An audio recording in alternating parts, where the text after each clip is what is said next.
कैसे आप सब लोग? आज हम हिंदी में दोहरान करेंगे जो हमारा पाठ 12 है हिंदी का, प्रतिभा हिंदी पाठमाला का। बहादुर रीपा।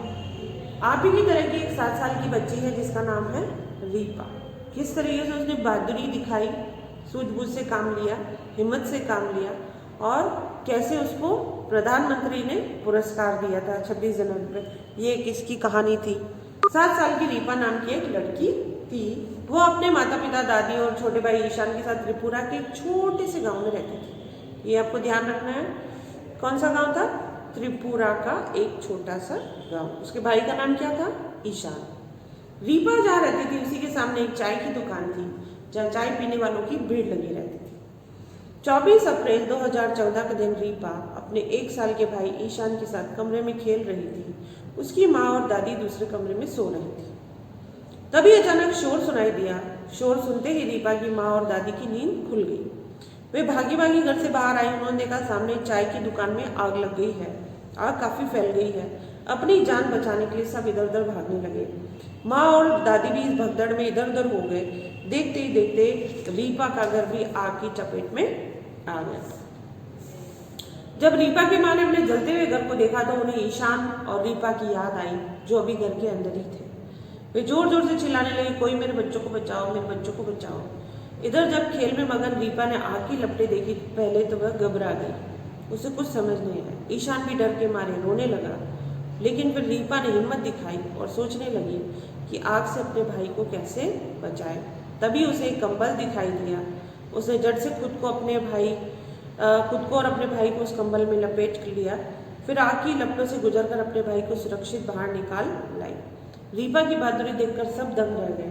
कुछ देर बाद दमकल कर्मचारी ने भी आग पर काबू पा लिया। अगले दिन समाचार पत्रों में रीपा की बहादुरी की कहानी छपी। 26 जनवरी के दिन प्रधानमंत्री ने रीपा को उसकी बहादुरी के लिए पुरस्कार दिया। रीपा पुरस्कार पाकर बहुत खुश हुई। संदेश, क्या संदेश दे रही है हमको ये सत्य पर आधारित कथा?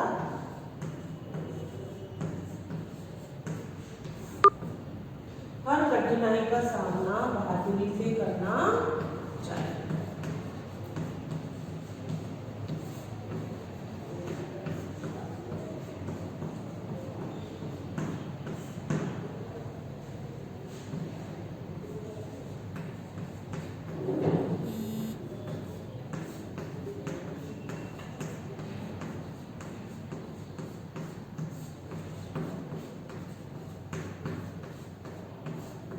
ये इसका संदेश है कहानी का, है ना। अब हम आएंगे शब्दार्थ पर। जैसे जैसे मैं दोहरान में चल रही हूँ वैसे वैसे अगर आप मेरे साथ चल रहे होंगे तो हिंदी तो आपको एग्जाम के दिन देखने की जरूरत भी नहीं पड़ेगी, इतनी आपकी तैयारी हो चुकी होगी। पुरस्कार, इनाम, सुरक्षित, सही सलामत, भगदड़, इधर उधर भागना, दंग, हैरान, दमकल, आग बुझाने का यंत्र, बहादुरी, वीरता, मगन, लीन। ठीक है, ये हमारे शब्दार्थ हैं जो आपको याद करने हैं। फिर हम आएंगे सोचिए और बताइए पर। अगर रीपा की जगह होती तो क्या करते? हम भी वही करते, हम भी बहादुरी से काम लेते। क्या देखकर सब लोग दंग रह गए। रीपा जब अपने छोटे भाई को बचाकर आग से निकालकर बाहर ले आई तब इस चीज को देखकर सब लोग दंग रह गए। आपको रीपा की कौन सी बात सबसे अच्छी लगी और क्यों?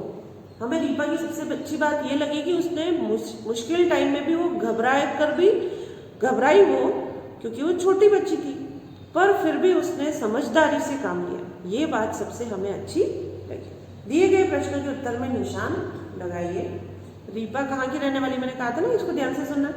त्रिपुरा की, है ना। अगर आपको ऑप्शन दिए गए हैं तो आपको सिर्फ उसका स्टेट का नेम, जो जगह का नेम है वो चुनना है। रीपा को पुरस्कार किसने दिया? प्रधानमंत्री ने। रीपा ने ईशान को कैसे बचाया? रीपा ने ईशान को कंबल में लपेटकर बचा लिया। रीपा को पुरस्कार किसके लिए दिया गया? रीपा को उसकी बहादुरी के लिए पुरस्कार दिया गया। चलिए, इस पाठ से हमें क्या शिक्षा मिलती है? हमें यही संदेश ही शिक्षा है। हर कठिनाई का सामना हमें बहादुरी से करना चाहिए, यही शिक्षा है। समानार्थक शब्द बार बार आ रहे हैं। ये समानार्थक शब्द हिम्मत, साहस, प्रसन्न, खुश, पुरस्कार, इनाम, दंग, हैरान, बहादुरी, वीरता। सही संज्ञा शब्द छाटकर खाली जगह भरी। 7 साल की रीपा नाम की एक लड़की थी। रीपा कहाँ रहती थी? त्रिपुरा में रहती थी। रीपा अपने भाई ईशान के साथ खेल रही थी। उसकी माँ और दादी दूसरे कमरे में सो रही थी। दमकल कर्मचारी ने आग पर काबू पा लिया। बस इतना ही है ये। यहाँ पे यही बहुत कम इसमें अभ्यास प्रश्न है, पिछले वाले लेसन में भी कम ही थे। तो ये पाठ 12 हमारा पूरा हो रहा है और एक छोटी सी हमारी कविता भी है, वो पढ़ लेते हैं हम मजे करने के लिए। ये शतरंज भी बना सकते हैं। देखो शतरंज तो आपने देखा ही होगा, जो दिमाग का खेल है। रीपा ने अपनी सूझबूझ से अपने भाई ईशान को आग से बचाया।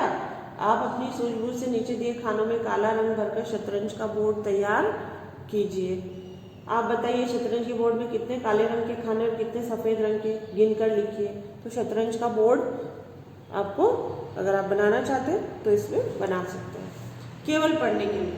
मीठा होता खस्ता खाजा, मीठा होता हलवा ताजा, मीठे होते गट्टे गोल, सबसे मीठे मीठे बोल।